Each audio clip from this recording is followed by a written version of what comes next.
guys, it's Bro You Whack, and there is so much happening right now in Overwatch 2. I mean, literally just this morning, it was announced that Venture and all future and past Overwatch heroes are going to be free for everybody, along with previous Mythic skins are going to be made available for purchase in the new section of the shop. Also, new push map is coming to Season 11 called Runa Sapi, and also going to be able to try Clash when Season 10 comes out. I mean, there is so much to look forward to when it comes to Overwatch 2, but I don't know, it just feels like there's something missing. Oh, wait a minute.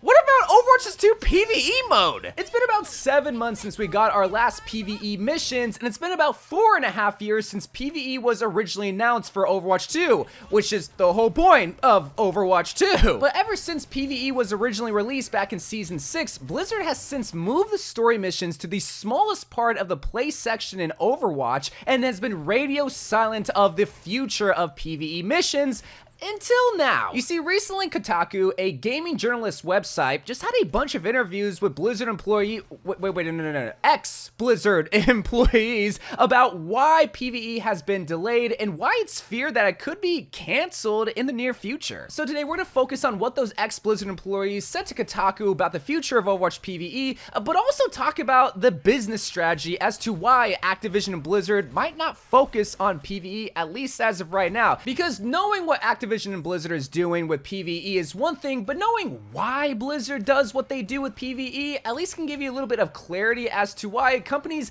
especially video game companies, do what they do. But first, we gotta travel all the way back to the year of our Lord in 2019 when Jeff Kaplan stepped onto the stage at BlizzCon in Los Angeles, California, and unveiled the next chapter of Overwatch 2, and the main reason why they're bringing this is because of PvE, and the original vision was that it was going to be a highly replayable, and most importantly, complete story mode taking place in various parts of the world where you can play with multiple heroes and have skill trees allowing you to evolve your hero and replay these missions. And guess what? Blizzard stuck to their promise and gave us just that.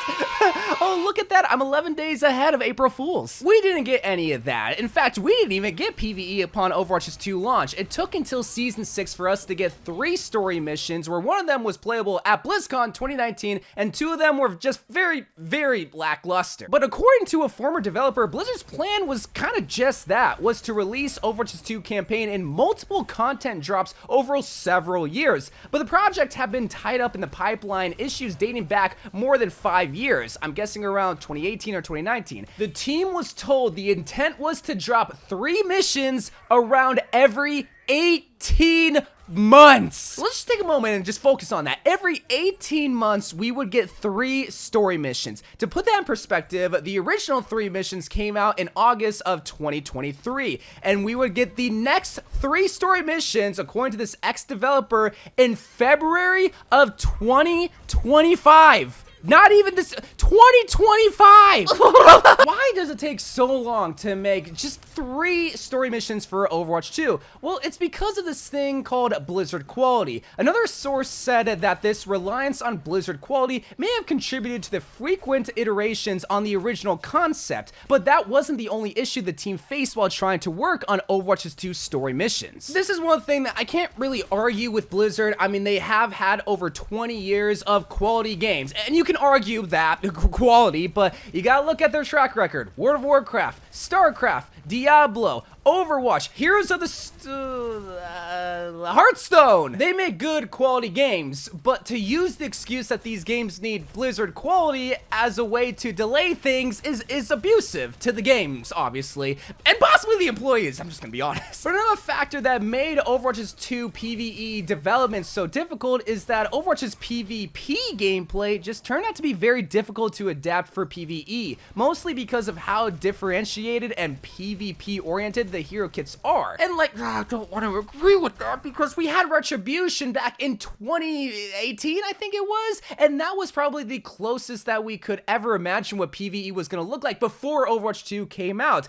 A story-driven mode where there was animation and some pretty quality gameplay and bosses. So to say that it's difficult to adapt, it's like, I I don't know, man. But according to one of the sources, this is probably the biggest reason as to why PvE takes so long, and that is the argument was made internally that the Overwatch 2 team would need to double in size to give both PvP and PvE the resources Blizzard believed they needed. But there was dissent on that front. They used to say all the time that we would essentially need 400 people teams, one for PvP and one for PvE, to have the personnel needed. A source said, I don't think that's true. There were already too many cooks. The phrase, there were too many cooks, basically means that there are already too many people working on Overwatch 2, so they could have easily divvied up all the workers to work on PvP and PvE without needing to hire more people. But you see, I don't really understand that sentiment, because you can never have too many employees working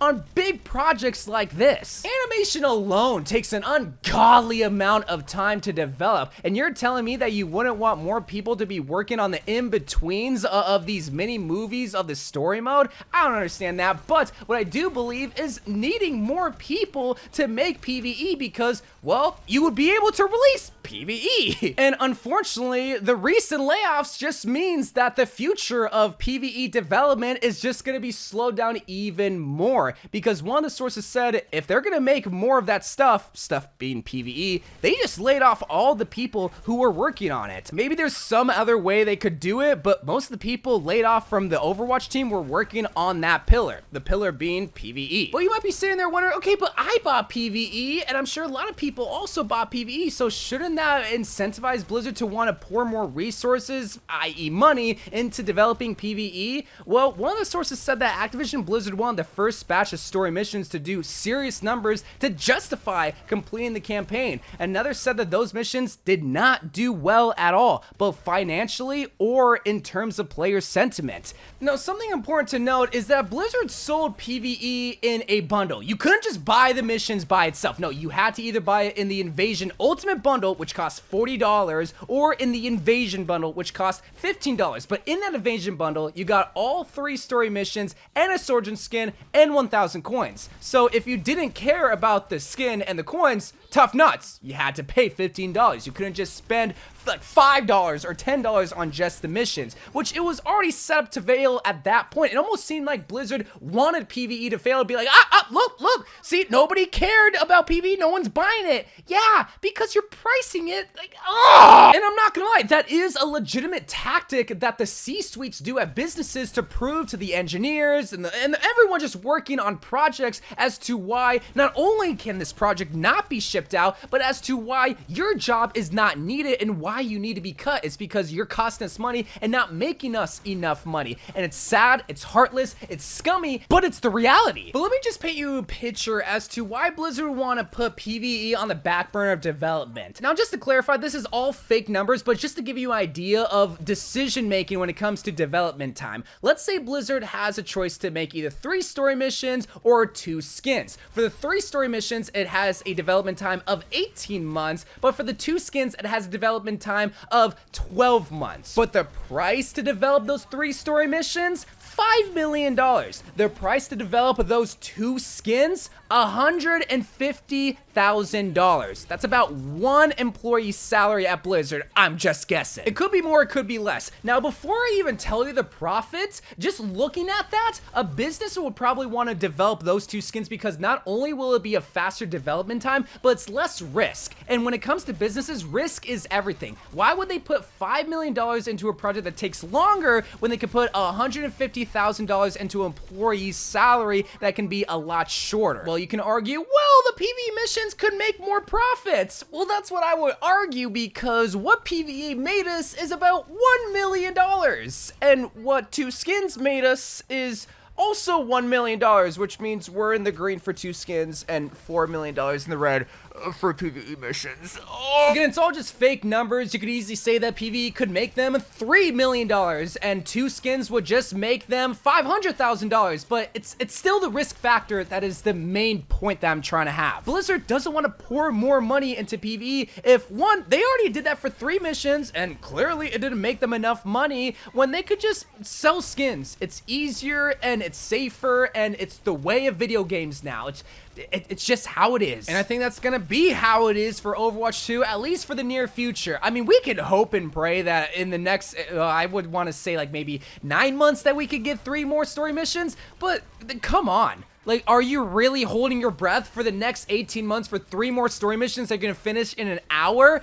At that point, I don't even want PvE. Just focus on PvP, because my god, do they gotta fix some of this stuff. Anyway, guys, that is the future of Overwatch 2 PvE according to Explosion employees, but also the business understanding as to why they wouldn't focus on it. But hopefully they could still bring it. Hopefully, but until then, I love you guys. Thank you guys for watching more Overwatch 2 videos to come, and bye.